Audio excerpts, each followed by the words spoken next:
जय Malhar news चॅनलच्या सर्व प्रेक्षकांना सपना चौधरीचा नमस्कार। धुळे जिल्ह्यातील साक्री तालुक्यातील दहिवेल पिंपळनेर रस्त्यावर मजुरांच्या रिक्षाला एसटी बसची जोरदार धाक, 10 ते 12 महिला गंभीर जखमी।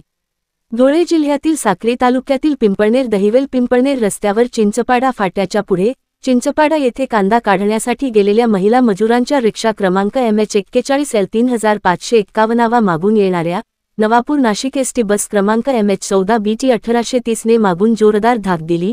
या रिक्षामध्ये चिंचपाडा येथे कांदा काढणीसाठी धनगाई येथील मजूर महिला सायंकाळी 5:30 वाजता काम आटोपून धनाईकडे जात रिक्षाने जात होत्या। त्याच वेळेला नवापूरकडून नाशिककडे जाणाऱ्या एसटी बसने रिक्षाला मागून धाक दिल्याने रिक्षा रस्त्याच्या बाजूला फेकली गेली व मजूर महिला रस्त्यावर फेकल्या गेल्या। या रिक्षामध्ये एक पुरुष ड्रायव्हर व 21 मजूर महिला होत्या। यापैकी 8 ते 10 महिलांची तब्येत गंभीर असून त्यांना तात्काळ दहिवेल येथे 108 क्रमांकाच्या रुग्णवाहिकेने पाठवण्यात आले। तिथून गंभीर जखमी 6 मजूर महिलांना धुळे येथे पाठवण्यात आले। यावेळी मैदाने व चिंचपाडा येथील ग्रामस्थांनी सहकार्य करून सर्व महिलांना 108 रुग्णवाहिकेमध्ये रवाना केले। साक्री प्रतिनिधीसह सपना चौधरी, जय मल्हार न्यूज, नंदुरबार।